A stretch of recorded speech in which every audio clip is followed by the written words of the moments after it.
Good morning, everyone. This is Sandeep Kumar Meena. My mentor applying platinum is Polisher and Tanu ma'am from Bangalore.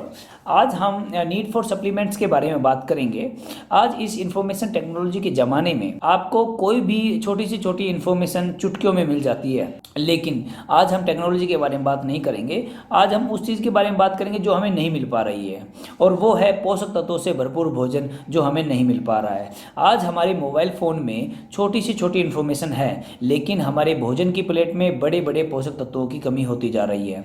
National institute of nutrition ने 2017 में एक सर्वे किया और एक food composition table तैयार किया, जिसमें 500 से अधिक खाद्य पदार्थों में 191 पोषक तत्वों का टेस्ट किया गया, जिसके आधार पर आईडीए ने, इंडियन डाइटेटिक एसोसिएशन ने भारतीय भोजन पर एक रिसर्च किया और पता लगाया कि 1990 से भारतीय भोजन में पोषक तत्व और ताकत की कमी लगातार होती जा रही है। अकॉर्डिंग टू आईडीए, गेहूं में 9% कार्बोहाइड्रेट कम हो गया है, एंड बाजरे में 8.5% कार्बोहाइड्रेट कम हो गया है। मसूर की दाल में 10.4% कार्बोहाइड्रेट कम हो गया है। मूंग की दाल में 6.12% आयरन की कमी आ गई है।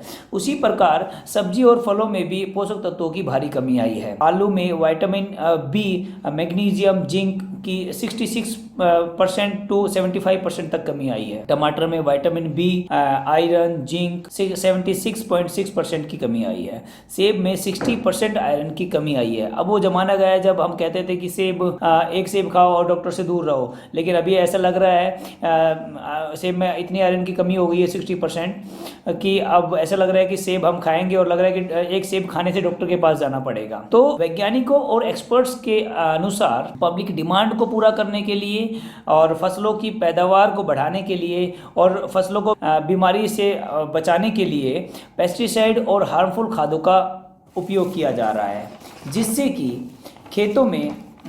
भारतीय खेतों में मिट्टी के पोषक तत्वों में बहुत ज़्यादा कमी आ रही है। और भारत की खेतों की मिट्टी में जिंक की मात्रा 43% कम हो चुका है।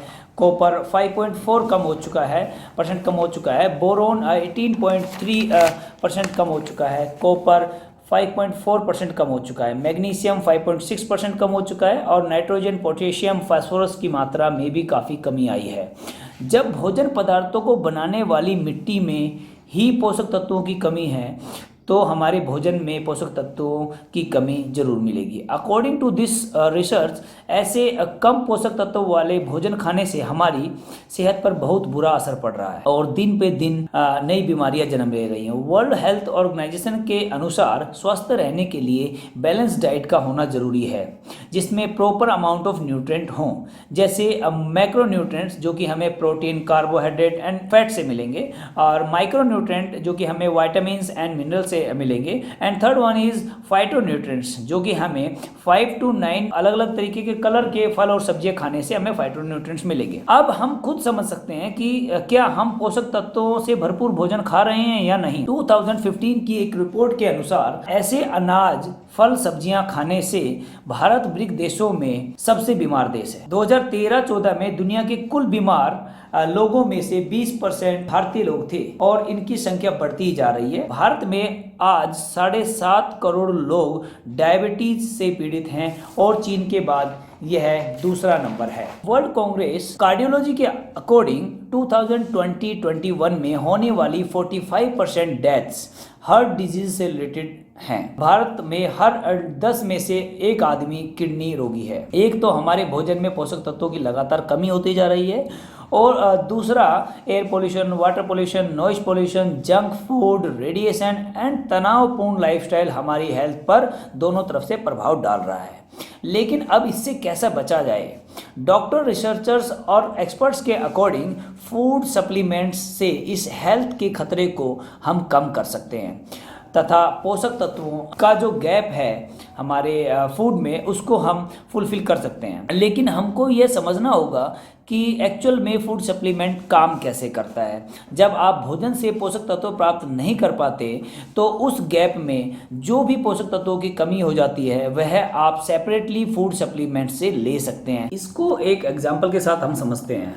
अगर कोई राम नाम का लड़का है और उसका वेट गेन हो रहा है तो उसको फाइबर और प्रोटीन का इंटेक अपनी डाइट में बढ़ाना पड़ेगा। राम ने प्रोटीन का इंटेक बढ़ाने के लिए मीट और दालों को अपनी डाइट में ज़्यादा कर लिया और वो ज़्यादा इंटेक बढ़ा लिया। अब राम ने मीट और दालों का इंटेक तो बढ़ा लिया जिससे उसको प्रोटीन मिल रहा है, लेकिन साथ ही साथ मीट से और दालों से उसे फैट और कार्बोहाइड्रेट भी मिल रहा है, जिससे कि राम का वेट घटने की बजाय बढ़ गया। अब राम को प्रॉब्लम हो रहा है, उसका वेट घट नहीं रहा है, उसका वेट बढ़ रहा है, लेकिन हम मीट और दालों से प्रोटीन और फाइबर अलग निकाल कर नहीं खा सकते हैं, उसके साथ हमें फैट और कार्बोहाइड्रेट भी खाना होता है।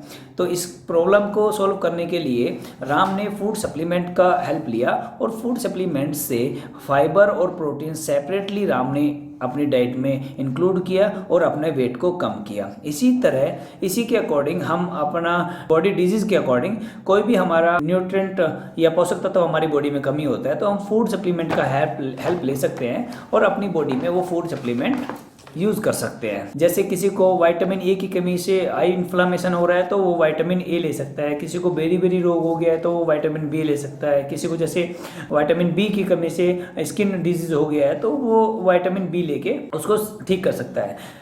फूड सप्लीमेंट से हमें सबसे अच्छा और सबसे बड़ी हेल्प यही होती है कि फूड सप्लीमेंट हमें कोई भी पोषक तत्व, कोई भी न्यूट्रिएंट सेपरेटली खाने के लिए हेल्प करता है। क्योंकि अगर हम कोई बाहर से कोई डायरेक्टली फूड से कोई चीज़ लेंगे तो वो हमें सेपरेट वो न्यूट्रिएंट हम वहाँ से नहीं निकाल सकते, लेकिन फूड सप्लीमेंट हमें सेपरेट वो न्यूट्रिएंट देने में हेल्प करता है। आई होप आपको सभी को ये समझ में आ गया होगा कि फूड सप्लीमेंट आज के समय में हमारे लिए कितना ज़रूरी है। Thank you so much.